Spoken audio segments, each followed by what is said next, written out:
Welcome, welcome. Welcome once again to EOB Salon Talk. EOB Salon Talk is much more than salon talk. It's about conversation that actually happens in the salon. Marriages, relationships, finances, politics, just to name a few. Let's talk.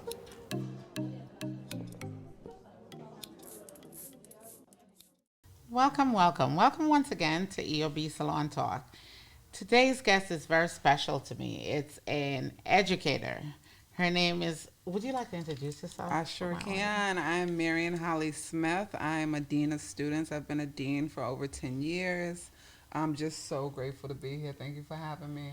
No, I'm grateful for your time. I know in this, in this season, it's very difficult. Yeah. And I know it's very difficult to be here, and I'm very appreciative of you being here because the conversation we're going to have is a well-needed conversation in our community. Yes, absolutely. So thank you for being here. Thank you. So I'm going to start with some light conversation, Absolutely. and we met just light, and then we go into the heavy stuff. Okay. Right? How you feel? I feel great. Okay. Well, welcome to EOB Salon Talk. Cheers. Yes, cheers.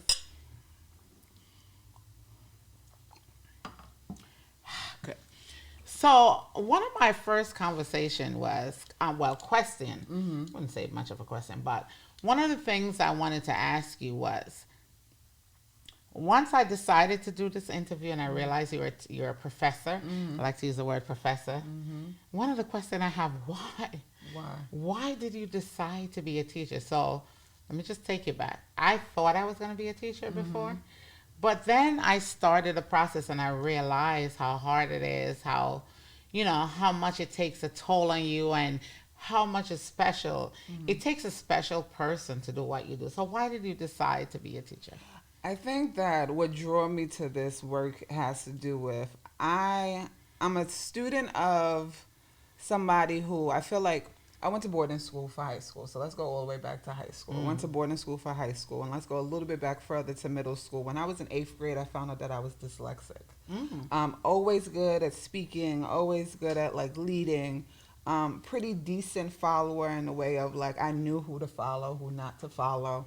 But then I had this thing where I was dyslexic. The work was hard for me, So in middle school, I would cut school, come in the middle of the day, just make my own schedule. And because I was somebody who, when I was in class, I could lead the class, nobody was calling my mom and letting her know. And then they were like, okay, there's something up with Marion. She doesn't want to come to school. She's not doing what she needs to do. Let's figure out what's up with her. Let's get her tested. And then I found out I was dyslexic. And my principals of my middle school said, how about boarding school for her? She's going to need a small setting. It's either going to be boarding or Catholic school or something of that nature. So my mom was like, let's do boarding school. So I went to boarding school in Maine, 6 hours away from here. And my dean at my boarding school was a black man from D.C. who found his way. He was a graduate of that boarding school and just never left. And I just loved how he treated us. And us meant the students of color. Us meant the white students, because there were more white students than black students. But he treated us all the same. And I wanted to do that type of work. I wanted to be able to be a voice of reason when students are not at their best and help them to realize that there's hope.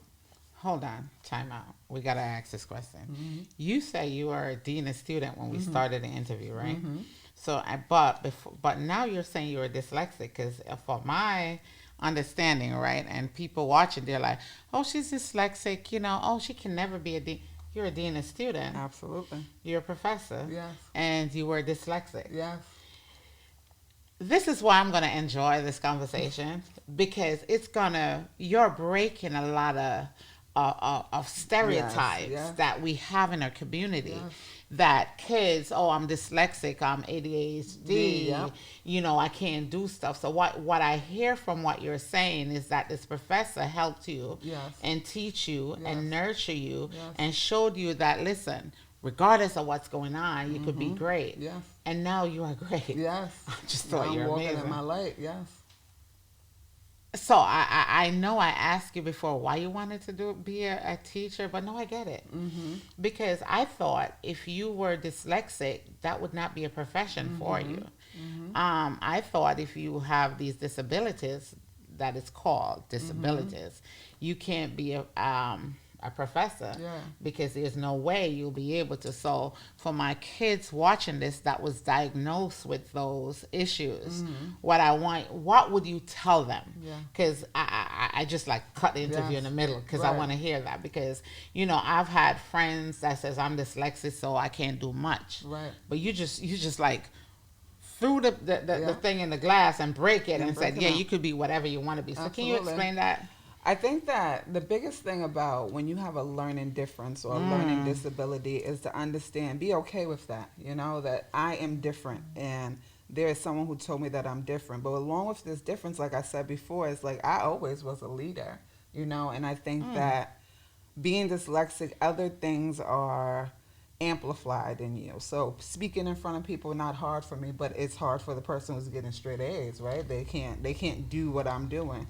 But I found ways to be able to shine even if I wasn't able to do the work that other people were doing. And I wouldn't say I wasn't able to do it. It took me a longer time. And that's what stops people from going after their best, is because the time that it takes it might take you a half an hour to write something and it takes me about 2 hours to write it, but I have to get committed to it and I have to have someone look it over. So you have to find your village and the people who will support you and be honest. But can I say this? I'm going to ask this question or just make a statement. I'm not sure which it is. You were, I would think, privileged to be able to have the people that were there to support you.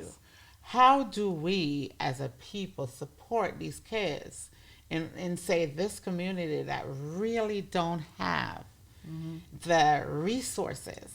That's one of my struggles. How do I support these kids with no resources? That someone is writing a prescription saying they're dyslexic. Someone is season 3 they told me to be real, right? So we're gonna talk let's do it. Yeah, so they write a prescription saying these kids are dyslexic, or the other words and A, B, C, D, D they gave to the kids. How can we help the kids as a professor? How do we motivate these kids? How do we encourage these kids? In your opinion, that you've lived it. Oh my God, you've lived it. So now you're in this community. How do we help these kids? I think that you're honest with them. There's nothing, I will be dyslexic for the rest of my life. Nothing will change about that. But how I manage it and how I ask for help, I think that is how you manage it, of being honest. Don't lie to them. Let them know what's going on. Let them know that, it may take you a longer time, but what you produce will be amazing. You got to speak life into children. And I think that's the piece with any situation. If you're not speaking life over children, they know. And that's also why I do this work, is because kids are honest. They will tell you the truth. They know when you're BSing them. They know when you're telling them the truth. And they appreciate that. So I think that my village is people who are honest with me and know how to give me the truth and love me in the same manner. And I think that is the biggest piece. When you don't love on children and you don't speak life over them, then how do you expect them to grow? But let me dive a little bit deeper in the thing, right? There's a lot of kids that don't have people speaking life into them. And this is why I love teachers. Because I do believe you guys do a job that you're not really compensated for. It has to be a love language for you guys. And that's a word I use, and I don't use it lightly. I'm a hairstylist, right? And before I decided to have this conversation with you, a lot of my clients are teachers. And the struggles they go through and the stuff, like you sit at the chair and you hear the conversation they're having about, oh my God, this kid came to school, like we were saying before, with no socks. This kid came to school and the mom don't care. What can I do as a community person? Oh wait, is it a community thing, or is it a parent thing, or is it a teacher thing? And then also, I'm asking you 10 questions in one because I'm so excited. I received that. Are all kids dyslexic that they say is dyslexic, or some people are just active and they put, I think that having dyslexia, that I do think that there are a lot of children who are dyslexic. Okay, how do we help them? I think that with how do you help them is, first, you can't be in denial about there's something going on with your child. Okay. And that That is the biggest thing, because we people of color, we don't want something to be wrong. We want it to be. We don't want it. We don't want a label. But I think that once you figure out what's going on and you get out of your own way as a parent, that's the biggest thing. You got to get out of your own way as a parent and understand that this child deserves more. We always say, I'm a mom, and I always say I want my children to be better than me, right? So that means that I got to do things that I didn't do for myself. You know, I have to have conversations I didn't want to have in order to help them to be great. And when you deal with yourself, then you're able to deal with other people. When you're loving on yourself, then you're able to love other people. And I think that's important. You have to be able to do the things you wouldn't normally do in order to help your children to be great. Wow. So as a dean and student, right, you deal with all kind, all demographic, all kind of students, right? And then you have your own kids. Yeah. And so how do you kind of deal with the issues at school, then go home and deal with that? Because the issue I see here, like when I have conversation with, say, educators, there's an issue with shutting it off. So they come to me and they left school like an hour ago, but they still are struggling with turning it off. So what if this wasn't their stop? Or maybe the nail salon wasn't your stop where you could vent. Like the hair salon, I feel, is a place to vent. How do you recommend they shut that off? Or how do you shut it off? I think that how I shut it off, it all matters the way you work too, the environment that you work in. You know, it's hard to shut things off when you're unhappy when you're at work. And it doesn't mean that the kids are making you unhappy. It could be the administration that's making you unhappy. It could just be the politics that are making you unhappy. No pay. But we are not there, right? The no pay, that you're not, you're working all hard and you're not getting paid what you think you should be paid. But when you look at those children and you be the consistent force in their life and know that you did your best. That's all. Once I started to say, I did my best for today and I'll deal with whatever I need to deal with tomorrow, that helped me. And you really got to mean, I did my best for that. And when you know you haven't done your best, then you got to deal with yourself on that one. But if you've done your best, that's all you can do. Because how am I going to keep on carrying and then I take it home and have no patience with my children? I can't do that. But I have done that. Let me be honest. It's not. I have done that and said, okay, I can't work in this place anymore because I'm coming home and I have no patience for my 6-year-old. I have no patience for my daughter. I have to have patience for them because they deserve that too. You know, and my biggest fear, let me say this, my biggest fear when I had my son was that one day he'll turn to me and say, you love your students more than you love me, mommy. Ooh. You know, you don't want to hear that you love somebody else more than you love me. And I work very hard to make sure that Timothy knows that the love I have for you is powerful. You can't take that away. But I am going to love on other people's children. And I want you, Timothy, to be able to love on other people too. And know that when you're telling people that you love them, I never look at you and be like, but do you love me too? It's never a question. I want you to be able to give love to everyone you come across. So I asked you these questions and I asked you just for my audience. So I want to ask you this. After speaking with you, so I was a mess. I'm always a mess. Because you said something that you probably didn't think that would affect me. You have a son and you have a daughter, right? But when you say to me, adopted my daughter, I was done. You know why? I'm going to tell you. Because as a teacher, someone that went through dyslexia, as a person that, you know, I'm a person that deals with, you know, I have a foundation that deals with homeless, foster care kids, and for a person to be a professor, a teacher, and then still helpless, love, just love, just adopt a person, just give them unconditional love. Because for you to be an adopted parent, you have to be a person that just loves. So when I ask you, why did you become a teacher? I didn't need to ask you that. I asked you just for my audience. Because I understand you became a teacher because you just love children. You love giving back. And I could have this conversation with you forever. And I wanted to have this conversation because you adopted a child. You birthed a child. So how do you keep I'm just asking this for my audience because I could tell. So how do you keep it different? Like, So I've been adopted. Yes. Most people don't know that. So I've really been adopted, and but I do know my birth mom. Yes. But I do love my adopted family. These are stuff in season 3. They're gonna learn about me. Lord, I want to say it. But I started my foundation because it's everything I was, right? And for a person to adopt a child that they didn't give birth to, it's unconditional. But you didn't adopt a child, then you adopt a whole classroom. What made you? Why? Can I just ask you why? Absolutely. Why? So the way that I got my daughter, she's 21 now. We got her when she was about 16, and that came about, and yeah, let's take a to that, right? Because nobody wants a teenager. Wait. Right? 16, you already halfway adult. You already in your ways. You already have your way of life. And I would say she wasn't somebody who didn't want the love. It was never a fight to love her. She allowed me to love her. And I think that was the biggest thing. She allowed me to love her, and she loved me back. And I loved her mother. Let's talk about that. I loved her mother. I loved her family. And it wasn't a thing that we knew, and we became in a partnership with her mom that she would be best with us at this moment of time. Not that we're taking her away from you, but you would be best with me and my husband and Timothy at this moment of time, and let's have this blended family that's going on.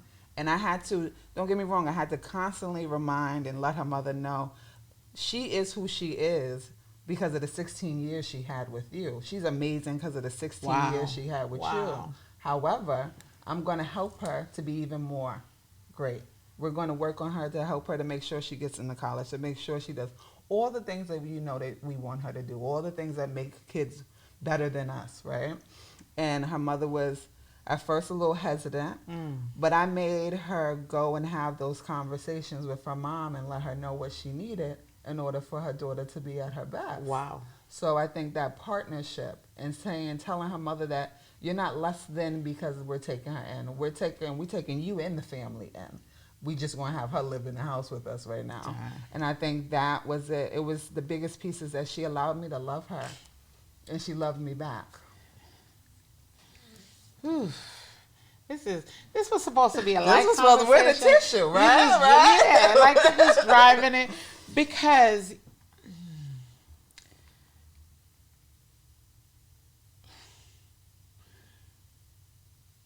can I say thank you?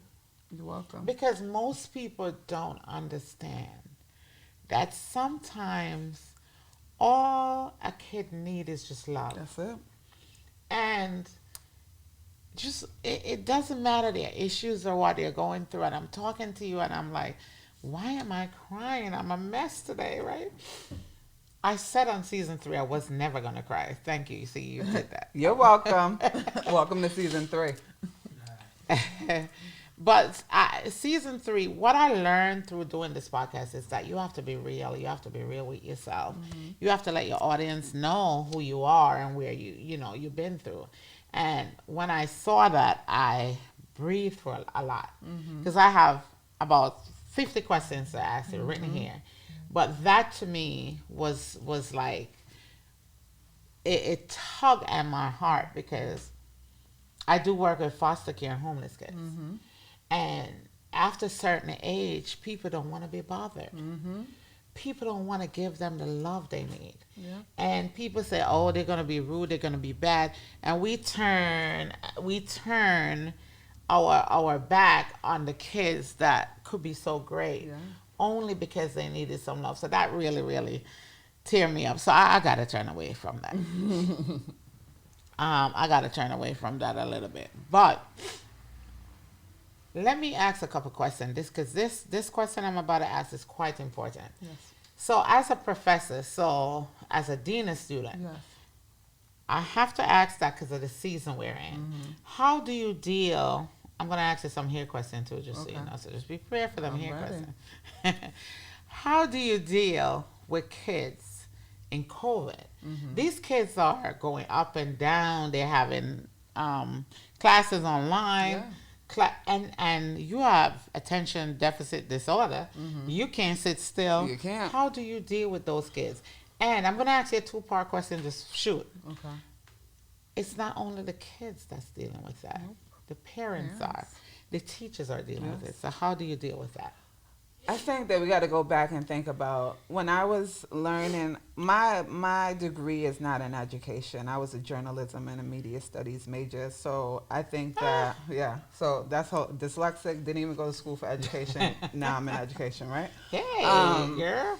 I think hey, we here for it. How do you deal with it? I think what I learned when I got into education is that home is your primary classroom. You know, home is your primary classroom. And it's nice to say that until you get into a pandemic and home literally is your primary classroom, right? Because you're home now. Yeah. You're home. I had parents calling me I changed schools in pandemic. So coming out of pandemic, I started to work at another place. So I used to work at this middle school, and I had a parent who, she had about 6 kids. And she Lord. called me and she said, I'm struggling. I don't even know how to take all 6 of my kids to the grocery store at the same time. And at first you could say, like, what do you mean you don't know how to take all 6 of your kids to the grocery store at the same time? Like, they're big kids. You got a couple of small ones, but they're big. But she never had to take all of her children to the grocery store at the same time. She used to go to the grocery store when they were in school. That's just what it is. So that's nothing that she had to do. So how do you deal with it is that you have to realize what's going on in your classroom at home. Kids got to see really what happens at home when they were at school from 7:45 to 3 or 4 o'clock. They didn't see what was going on at home. And now they're seeing what's going on at home, and there's nothing to hide. So there's a truth that's been unfolded in people's household. And it doesn't mean it's the people who don't have as much or it's the middle. It's everybody got to see the truth in their household and now have to live with what they've learned. But do you think that truth affect them in a negative or a positive way, or both? Both. Absolutely both. You could live in a penthouse on Madison Avenue and it still affected you the same way that it affected you if you lived in polo grounds and the projects. You saw a sense of truth that you didn't get to see when you were other places. Parents had to deal with their own disabilities when it came to learning because you were the teacher at home trying to do the work with them or not trying to do the work with them because you don't want your children to know that you're not as strong as a reader as they thought that you were. And then one of my things that I see in the salon, right? A lot of parents, oh, they're going to kill me on this one. But a lot of parents use teachers as, I want to say babysitter, but yeah, that's the word. But I think after the pandemic, all the teachers' gifts should be a little bit more because I think parents really appreciate or should appreciate what a teacher did for your child in school. So with that being said, how can parents support teachers? Because I've seen and I've listened to conversation, and what I find is that a lot of parents, they just leave it on the kids or vice versa. How can the teachers and the parents support each other to get the best out of this child? Because that's the goal. I think that teachers have to realize that when you are speaking about a student in your class, my mindset is always, I'm talking about the most important thing in that person's life. Regardless if I believe that or not, I'm going to tell myself that this child is the most important thing in that parent's life. And if you have that mindset of thinking that that's the most important thing, you will be careful on how you speak about that person, right? Because they're important to that other person. But if you go into a conversation thinking that the mother's unfit or assuming that the father's not around or have these assumptions, you're going to speak with those assumptions and people are going to feel it. But if you go into the conversation that this is the most important thing in this person's life, now we're in partnership because we're in agreement.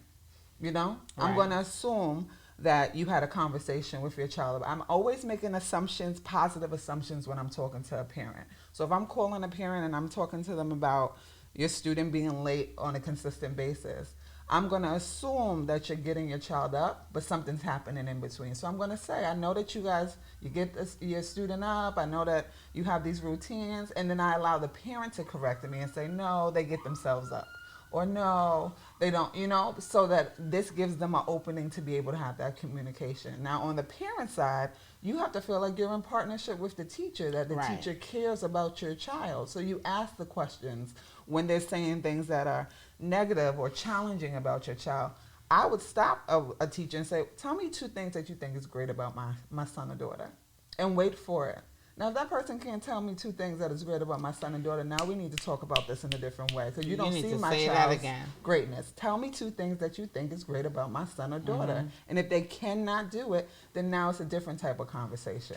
Because you can't tell me what my child is struggling with if you can never see anything great in them.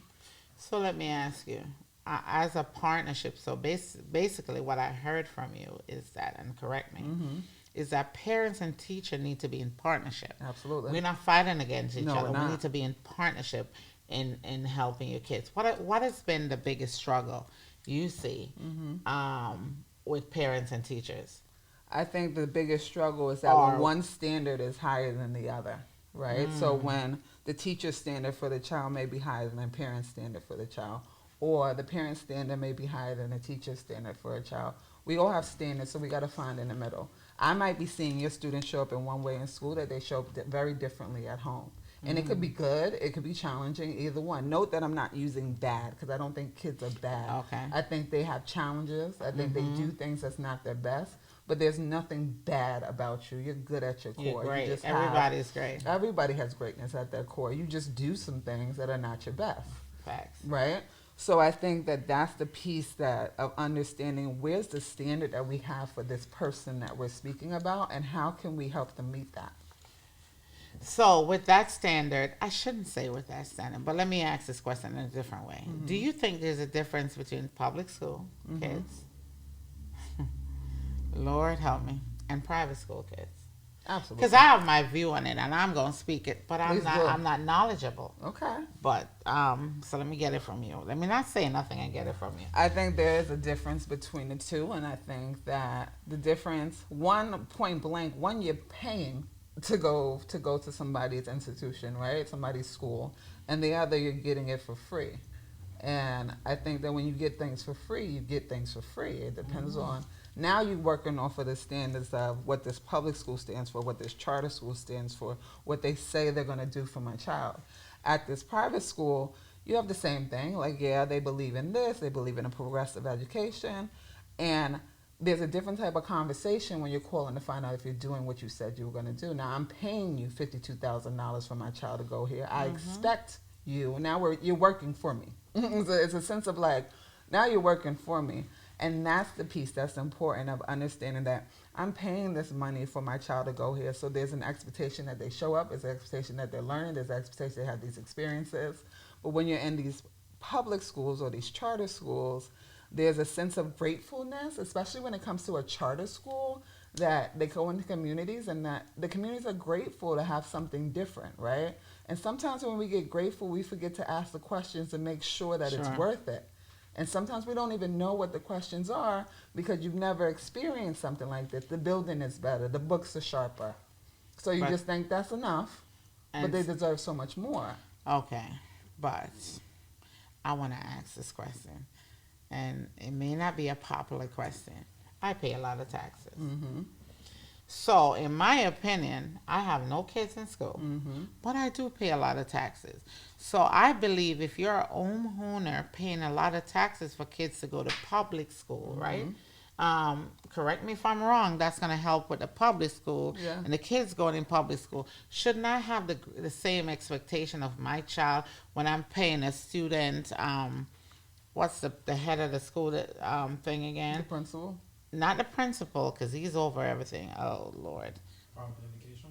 Nope. When you have the school board and the board of trustees. Board of trustees and all of these people making decisions for my child. Yes. Don't you think, as parents, these parents should be holding these kids, these people responsible?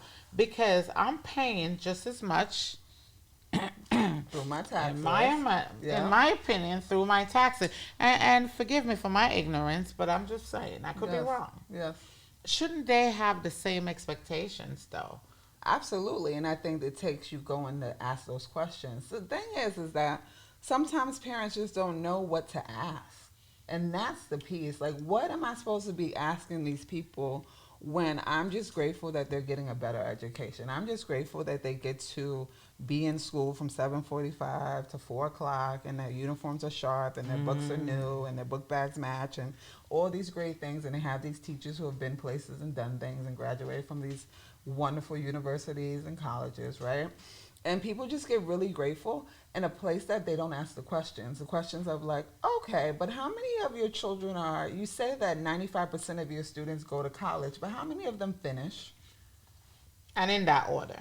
No, that's my point, because and how many of them got to college, and the kids that did not get to college, why didn't they get to college? Because they didn't get to college because they couldn't do the work. Nope. Sometimes they didn't get to college because, oh, calm down, Claudette, because they didn't fill the proper paperwork out. They didn't have people to help them with the paperwork. Because you have teachers going into school and looking at, oh, I'm getting paid, so I sit here till my time is over and go, that kid is just bad, or that kid is just and I appreciate you for what you do, because when we spoke on the phone, you had none of that. Nope. Your whole thought process was each kid deserves love. Yes. Each kid deserves to be treated individually. And that's the issue we have, even in the world now, in the community we live in now. You know, every kid don't learn the same. So during COVID, my child may be great on the computer, but his child may not be great on the computer. Absolutely. The superintendent is saying all the students need to be online, but they're not great. So what assistance were provided for them? Who cares about that? So these are the things that, and I'm just, calm down. I know it's not have nothing to do with you, because you lead in love, and I love that. But these are my issues and my struggles that I see that walks into the salon a lot of time. Is that kids, one kid came in during COVID, and the kid was crying at the door. I said, are you okay? Am I pulling in here or something? She said, no, I just have an exam and I have no idea. I don't know how to read or explain that. I don't understand it. So they're getting tests, they're getting stuff that they have no knowledge of, because someone put a book and say, study that or read that. And that's what they did, but it didn't work because they weren't great at it. And there was no resources, or people weren't helping them to access the resources that were present. You know, I gave a couple kids iPads, but the school district provided iPads and computers. Why were these kids left out? Right. You know what I mean? So these are, I ain't gonna get that real now. But these were the reasons. These were the issues I was having. Like, okay, all kids don't learn the same. No, they don't. What about the kids with disability? Yes. Can they? Is there? You know, I don't know. Were there special stuff? Yes. So with kids with disabilities, there were Zooms where if they had occupational therapists, and the occupational therapists would get on the Zoom, but then you got to think about the classroom that the student is zooming in from, which is their home, so I'm in a room, and it could be my two other siblings are also in this room working on the computer, right? Or I'm embarrassed and nobody in the house knew I got occupational therapy, and now everyone knows, So it could be so many different things that I don't have a quiet space in order to have this done, right? So I think that the help was still there. I think people needed to get creative in ways that they didn't think they had to get creative in, because nobody knew we were going into this pandemic. Jeez. And everybody swore they knew know how to educate a child. But to educate a child, you really got to be flexible, right? So figuring out how to give them what they need, even when you can't touch them, when you can't be there and say, all right, like, get it together, here we go, when you can't see them in the way that you want to see them and be next to them the way you want to be next to them, you got to do it through a screen. And that's where that love piece comes in, because if I know that you love me, I'm going to do for you, because I know that you love me and you're consistent and that you're there for me. So that is, the things were there. It's just the things that stopped students from showing up the way we wanted them to show up had much to do with their environment around them.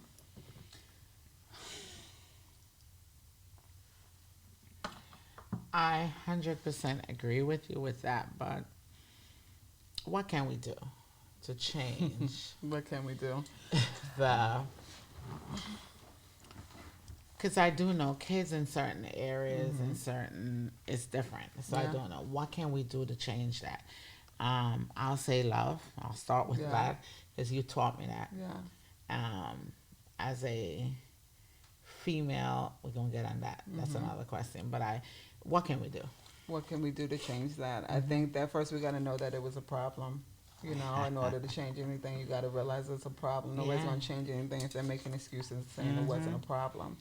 I think that to change the way that we speak to kids and see children has much to do with how you're showing up in your own life. I always bring it back to like what you're doing in your own life. If you say that you're less than in your own life, or you don't feel fulfilled in your own life when you leave this school building, or when you turn off that Zoom screen, or if you're struggling yourself, it's very hard for you to show up in your unique way when it comes to helping other people. I'm not saying you cannot do it. There are people who do it very well, who are excellent educators and have shitty lives, you know, like. And but I think it's not only the educators that need to show up that way. I really do think parents need to show up that way. And I'm going to tell you a little story why I do believe that. So this is salon talk, right? We're going to talk a little hair.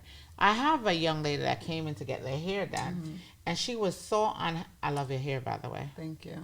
Thank you. She was so unhappy with her hair, and it was similar to yours, your texture, curl pattern. But then when I spoke to the mother, I realized there's things that the mother was saying to this kid that made her so unhappy with her hair. Yes. I did her hair for free, and I paid her to keep her hair in her natural state and work with me. I think for season 3, I should really post a picture, ask permission of her. She's older now, and show you what her hair looks like now and the difference. See, I'm a hairstylist, but as a hairstylist, I look at when we do hair. I always say I'm a therapist because client comes in like, once the hair is done, it's like, hey. So I have a closet back there, right, with a lot of coats on it. Because once the client comes in and you change the hair, it changed their attitude, it changed their behavior, it changed their entire outlook on self. So I do believe, and when you walk in, I loved your hair because it reminded me of, you know, the love. Because to have natural hair, and that's a conversation I'm going to go in later in the season, you know, natural hair, it takes a lot it takes a lot of self-confidence for in today's society for a lot of our sisters to wear their natural hair. And I've dealt with it with women that are 10, 15, 50, and 60. You know, and the insecurity starts by going down. And I started it that way because I want to ask you this question.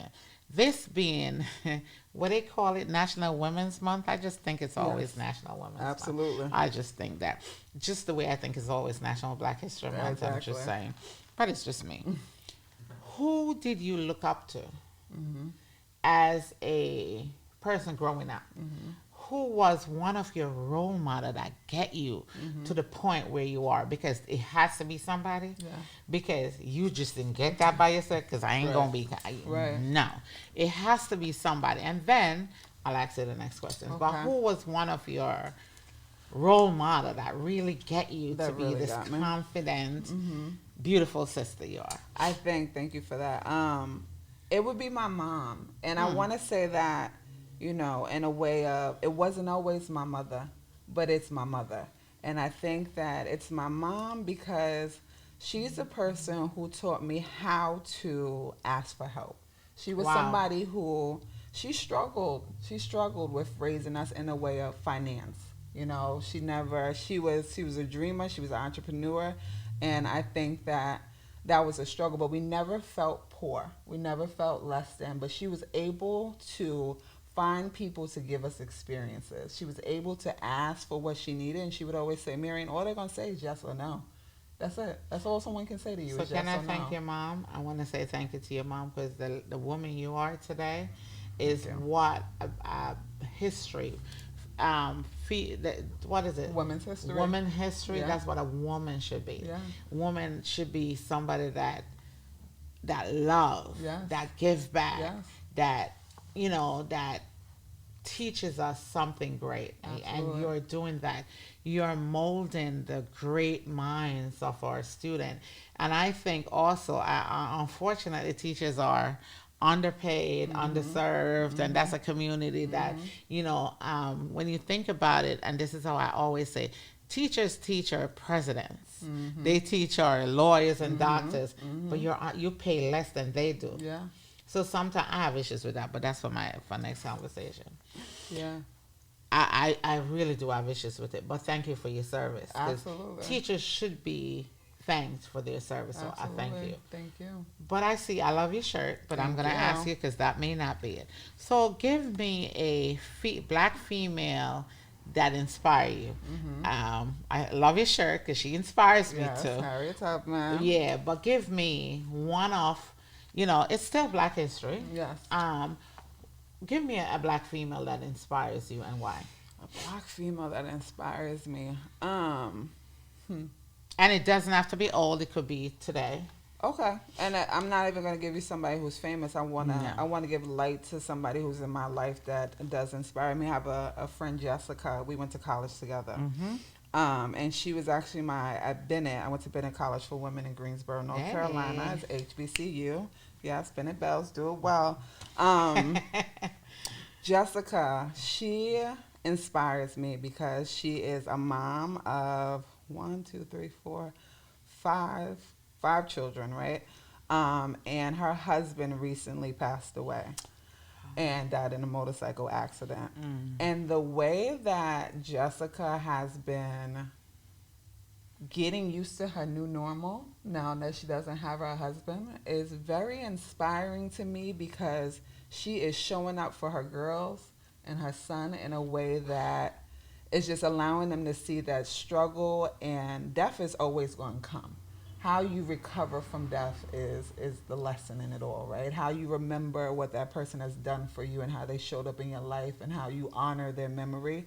The way that she's doing that is inspiring to me. The way that she loves on her children, the way that she's allowed other people to help her through this time. I think that Wow. as black women, we are like, oh, we have to be strong. Strong is asking for help too. There you go. Strong is There you go. accepting the help. Strong is saying no, thank you. Strong is letting somebody know that you're making me uncomfortable. And that's what my mom taught me. That's what I see in Jessica. I think that she's just like an amazing being that she has found like her groove even without her husband, that honors what they wanted for their children, but what he wanted for her, which is to continue to live and to show these children that death will come, but you don't have to die with that person. You can still get reborn and live and continue to live your life and continue to love. And I think that that is a woman, a real woman who has dealt with life in a way that's inspiring not only to her children, but to somebody like me who's supposed to be her big sister,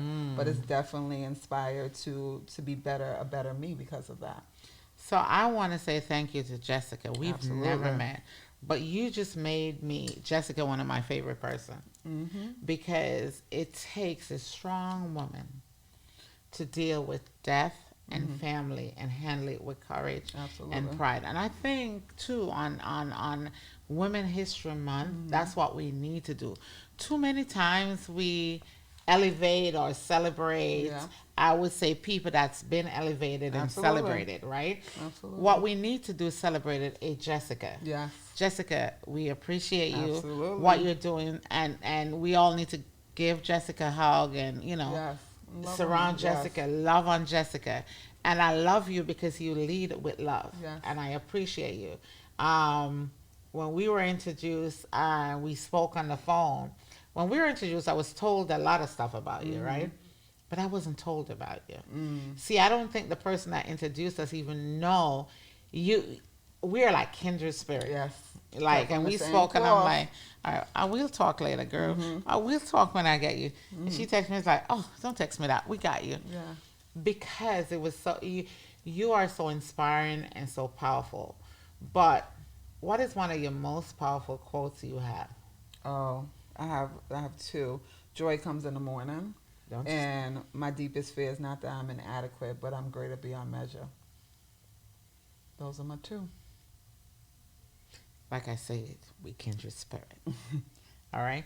So if you have to give to our young people listening, because I like to always leave something for young people. Yes. Then I'm going to ask you if you want to ask me a question. Don't make it too hard because I'm not great at interviews, right? But for our young people listening, right, what would be one of the questions? What would be something you would leave with our young students listening? Because I feel like there's a lot of educators out there, right? But there's not a lot of people that are educating our children. And I'm going to get a lot of slack on this, but that's my belief. You know, I stand behind the chair and I hear people complain about being in the school, complain about teaching these kids. Yeah. But you sit here, you're an educator, you foster one, you have one, you do this. Yeah. Can you just complain a little bit, though? Just a little bit. You have not complained yet. I mean, the pay is a mess. You foster a child on the low pay they're paying you, but you're happy doing it. And I am grateful. And if, you know, people give awards for a lot of things, but my award will go to you for Women's History Month because I will say it's a powerful thing for you to mold the minds of our youth. One of my teachers that was very instrumental in my life was, I used to say a teacher that, Mr. Jones. Mr. Jones was a math teacher. Now, a lot of people don't know this about me, but I'm a little nerdy. Okay, I love it. I used to be a nerd. I'm not anymore because I can't do this math anymore. I'm a nerd. And I love math, but I realized I didn't love math as much as I thought I did. I just loved the way he taught us math. Yes. I love the way how he took the time to help each student to learn it, and he would not leave until we get it. Yes, yes. I think most of the students in the class get a 90, and that's low. See, I didn't accept that in my life. See, I told you I was a nerd. So 90 to me, I would go, oh, I got a 95. Right. That's excellent. No, it wasn't 100. No, it wasn't. So I had that issues, yeah. So Mr. Jones was a teacher, I remember, that used to spend time with us and make sure we got it. Because math, most kids didn't like math. Yeah. Algebra, what is that again? We didn't like it. But he made sure, and I felt like if he was not teaching that class, I would not have gotten algebra like that. I would have failed. I don't know if I would be doing here. Because, yes, you do math in salons. Yes, you have to measure how much, There's some chemistry in there. There's some chemistry. Oh, my favorite thing is chemistry. You want your hair red? Hey, you better hope she know how to do that chemistry so it's not purple. Orange and red. Exactly. We'll have that conversation later. Hello. So the hair talk. But what made you be natural? Why did you become natural? Have you ever had a relaxer? Yes, I have. So let's tell the story about. Okay, here we go. This is. Let's get a little deep. Cheers, by the way. Yes, cheers. Hair talk. We need to cheers because this is gonna be good. December 14th. Pandemic? Yeah, pandemic. Oh, December 14th. What are we in? 2022. So 2021. I had an ectopic pregnancy and I didn't know I was pregnant. So ectopic pregnancy feels like you might have something going on, like your stomach feels like it's about to like fall out. It's a pain that women know, y'all know if you've ever had one, it's serious. So I had this ectopic pregnancy. When I had Timothy, I was really sick with him. I had preeclampsia when I had him. So any pregnancy that I have, I most likely will be sick. Right. So I found out, went to the emergency room. They were like, you got this ectopic pregnancy. We have to remove the baby. There's no way of saving the baby. Fine. They did that. I'm sitting in the hospital, and, I went in the way I came. My hair was a mess, and my hair started falling out. Just breaking off. I did have a perm. But it's pandemic, so I hadn't had a perm in a very long time. So it just started breaking out. And I think it would have broke out regardless. But I felt like I lost this baby, and it's time for something new. It's time to lose some other things. It's time to take some more risks in my life. So I went to my sister's house. I got out the hospital. About a week later, I went over to my sister's house, and I said to Lexi, I was like, I want you to cut my hair. Just cut it. Just cut it all off. So, and I wanted. How long was your hair at that point? My hair was like, I guess pandemic. It was about here. Yeah, honey, because Yep, it grew out. So I said, I want you to cut my hair. And my husband is a barber, so my husband could have easily cut my hair, but I wanted my sister to cut my hair. I wanted us to have this bonding, so we went over to my mom's house. My mom passed about 2 years ago, so it was symbolic being in her house, and we cut my hair off, and I said I want to cut it, and I want you to do it, and it's beautiful. And we did this, and this is how we got to this place, and I love it. It's gorgeous. Thank I you. absolutely love it. I wouldn't change a thing. I would probably add color, as you could tell. I want a little color. That's yeah, what girl, I've been thinking about. All right, girl, I got you. I could add a little bit of tip of color. A little tip. Ooh, okay. don't get me started with that color now. Yeah. Just a little tip. Part two. See, love it. But yeah, I could definitely add a little color. I would definitely add a little color. I just think like short, natural hair. A little color gives you a little. It gives you this. With it. Yeah, exactly. So for the summer, that's my gift to you. I'm going to add some color for you. Thank you. I received that. No, you're going to come. I am. Don't be receiving and not coming. I will be there. Yeah. But so that's how I got natural. And I love it. It's therapeutic to me. I love doing my hair. I'm actually natural too by default. I'm natural because relaxers was giving me burns and issues.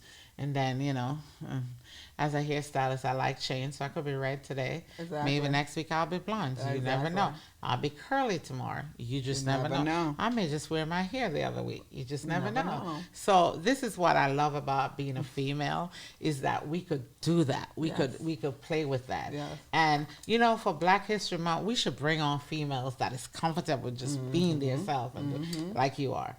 And do you have any questions for me? Easy questions? Easy questions? Easy questions. No, but is there anything else you would like to ask me? I mean, we asked you about your favorite quote. We have similar quotes. Yes. To who much is given, much is required is one of mine. And it's mine for a deeper reason, and I can't get into it because I'm going to be balling and You're going to be balling? And we ain't doing that. So okay, do you have a question for me? When you were young, what did you want to be? Ooh, you're supposed to give me easy questions. Listen, the second one gets a little harder. So, one thing I knew, when I was younger, I knew I would never work for anybody in my life. But when I was younger, my teacher told me I needed to be a teacher because I was nurturing. Yeah. And then I wanted to be a doctor. Yes. But I decided the thing that I could do when I'm tired. Yes. The thing that I could do when I'm frustrated, I'm unhappy, is making another person feel beautiful. So I didn't decide. I didn't choose to be a hairstylist. It chose me because I really thought I was going to be a teacher because I wanted to be a teacher like Mr. Jones. Yes. And Miss Jones. There was a Mr. Jones and Miss Jones. So I wanted to be a teacher like them because I thought that's what I needed to be. Yes. But then once you start growing older and your purpose comes in, this profession chose me. Yes. I'm a hairstylist by profession because I was choosing to be a hairdresser. It's the only thing I could do when I'm tired and I'm frustrated. Like if you say color my hair now, I could do it. I love that. That's the only thing, but I couldn't. Love that. Yeah, something I can do when I'm tired. Yeah, that's how I made my choice. That's good. I made my choice. You know what it is? I love the feeling I get when I do a female's hair and the look. Like a person comes in and they look like tired and down and depressed.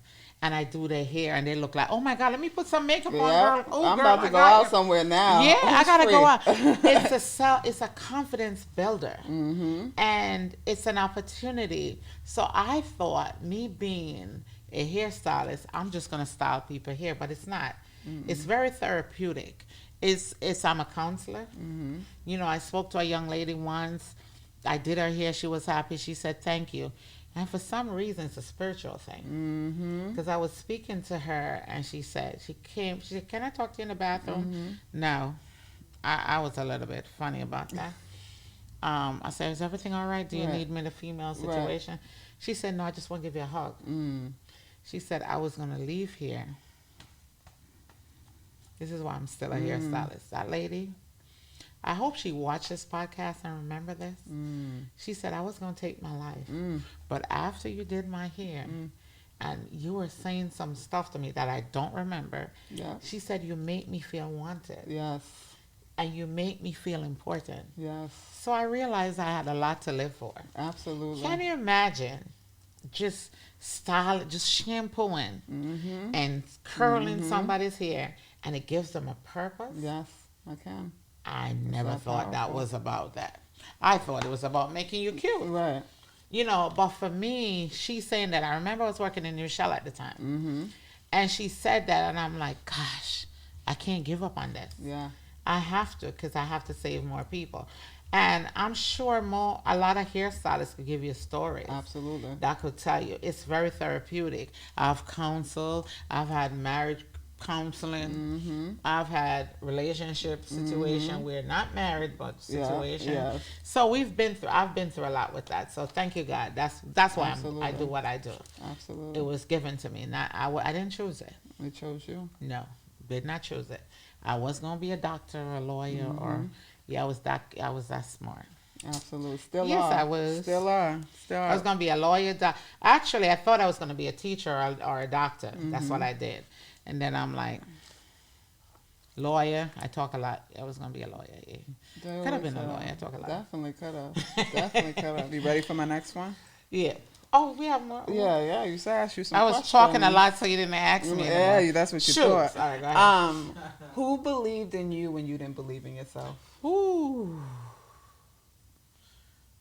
All right, you're gonna have to ask me easier questions. This is my last one. Who believed in you when you didn't believe in yourself?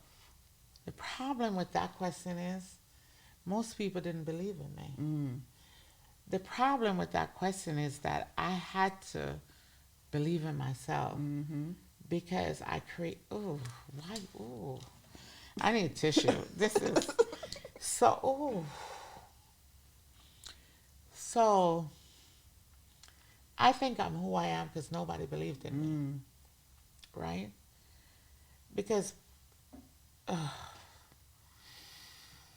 darn, this is a hard question. I think I'm who I am because I believed in myself. I know what I'm going to be, and I choose to be who I am right now. And I say this a lot to people that you choose your life and you could be who you are because I choose to be who I am. Darn, I didn't think anybody would ever ask me that question. So nobody believed in me. People expected me to fail and waited for me to fail. So my motivation was that. Yeah. Not failing. Yeah. Showing a younger me that you don't have to fail. No, you don't. Failure is a choice. Yes, it is. And you're getting me all deep. Failure is a choice, and I choose not to fail. I choose to be successful because I am successful and I will be successful. Yeah. And those are my choices. You know, I will be, you know, there's a saying I always say, and there's a person that I looked up to that say this a lot. I will always be the lender, not the borrower. I'll be, you know, so there are certain things, the affirmations and stuff. Yes. But nobody believed in me, in my opinion. People probably believe in me now. But growing up, I didn't have people that believe in me. Maybe my teachers. But after leaving, people expected me to fail. So that was my driving force. And I'll say this to people watching that. When people expect you to fail, prove them wrong. Absolutely. My purpose here is to prove the world wrong. It's to... You ever see, like, okay, so like for COVID, I have COVID, I'm supposed to da-da-da. No. I'm going to choose what I'm going to be. Absolutely. I'm going to choose. So that was it. That was the last question, right? Yes. She's like, no, I have another one. That was it. Oh my God, this messed me up. That was a hard question. It was worth it. You weren't supposed to ask me that large question. You did great. You're supposed to ask me some easy question, Marion. Yeah, but you know, and I'm gonna ask you a question based on that. So for kids that feel like me, because for me, I think that's different. Yeah. For you to feel like that and prove that, and we live in a society, and I have to touch on it because it's been in my soul. You know, I've worked with Miss Universe and those girls, and I've seen where the suicide rate, and I did interview with kids that talk about killing themselves. And I was going to leave this podcast. If you didn't ask me that question, I would not have asked you this question. Mm-hmm. What can we do to help kids that feel like I'm not worthy? You're not worthy. It's not good enough. I'm not good enough. Yeah. You know, I'm a living example that will tell you when people think that, you know, I beat all the odds. I'm not supposed to be here. And for Women History, you know, my production people was asking me what I want to do for Women History, and I didn't want to talk about it because I didn't want to be emotional, but there's stuff I need to do. You know, and thanks for bringing that out in me, because I need to speak to female and have the conversation, you know, with ovarian cancer, uterine cancer. There's a lot of stuff. Young girls are out there dying, committing suicide because nobody believed in them. And you asked me that question, and I actually felt guilty because of the way I answered it, but it's my truth. It's your truth.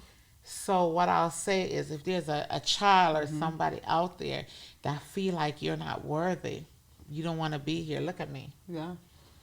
I'm going to say, look at me. You know what I mean? And then you could leave a question at EOB Salon Talk Instagram or on our YouTube page. Just reach out to somebody. Where can they reach you at? You can find me at Color Me Marion, Marion. That's my Instagram, or Dope, DOPE, Mom, MOM, Movement. And that's also my Instagram. That's my mom support group that I have. I would say, to answer your question, what to say to young people who feel like they're less than or not worthy of still being on this earth.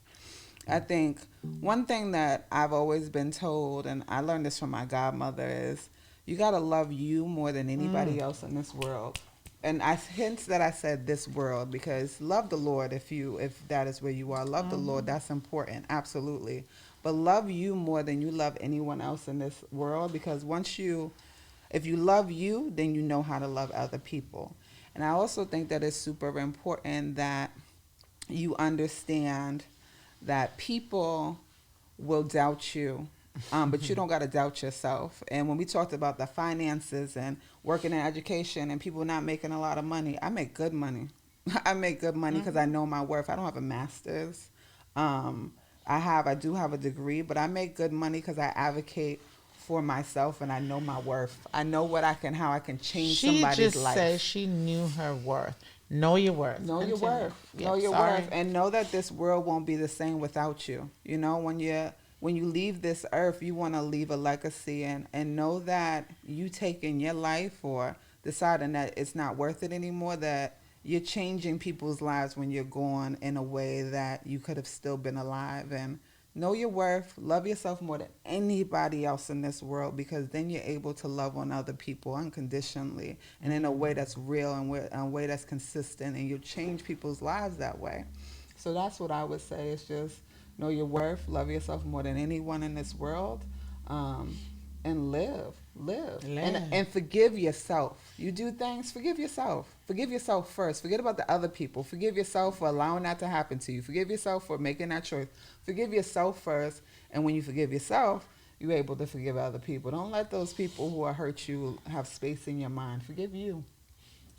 Can I just say, that's one of the most powerful things you've said all night. Thank you.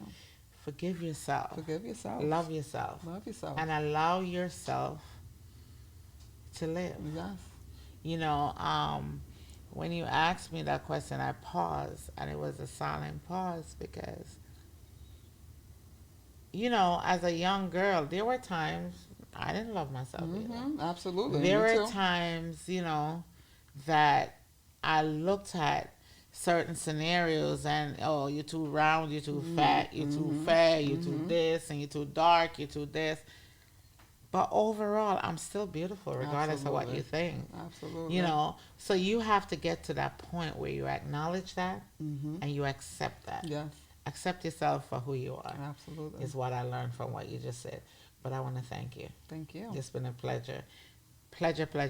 But before I go, I want to ask you this. Can you tell me something about your foundation? Because you do have a foundation. Yes. What does it do?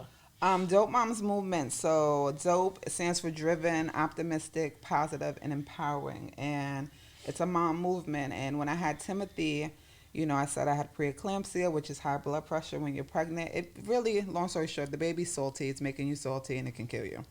That's really what preeclampsia is. Exactly. So, and I also had postpartum depression when I had Timothy, and I didn't know. I didn't know I had postpartum depression. My mom called me one day, and she said, "Marion, when's the last time you've been outside?" I was like 17 days ago. Yeah, we spoke about it. Right? And then she was like, "What?" I was like, "Yeah, 17 days ago. What's the problem?" She was like, "You have to go outside." And I hung up on her. I was like, "No, I don't." And then she called my husband. "Why Marion not going outside?" And he was like, "I tried. She doesn't want to go. I don't know what to do." And secretly, they formed this village that made sure I was okay. They came and checked on me. They watched the baby. They allowed me to do whatever I needed to do in order to get myself together. And I said to myself, if I am a mother with a husband, with a mother, with sisters, with, all these people who are around me, and support. I'm struggling, all this support, what's going on with all these other moms who don't have this support? They need a support group. And Dope Mom Movement is that support group. We allow moms to come together to talk and share, of all different walks of life, to come together and just talk about what it is to be a mom and to get re-energized of the person that you were prior to being this mother. How can they reach you? Because there's a lot of mom out there that Absolutely. You can follow me on Dope Moms Movement on Instagram. You'll see that we'll have different programs. Now that the pandemic is allowing us to come out and have more programs, we're going to have more programs. We do so many different things. We do different restorative circles, and we have birthday parties for moms. You know how many moms throw birthday parties for their children but never had a birthday party for themselves? We literally, for my birthday 2 years ago, and to celebrate my birthday, I threw a birthday party for other moms to come to. And no children were allowed, but it was kid themed, and you got to celebrate, and we sang happy birthday to every woman in that room, because I want them to experience having their own birthday. So can I come? I'm not a mom, but absolutely, because you're a product of a mother. So we have that part. We have people who are products of mothers who are great. Yes. So yes, so I'll come and represent my mothers. Absolutely. I have many mothers. Yes, absolutely. So please, we have to empower our moms and make sure that they're all right. So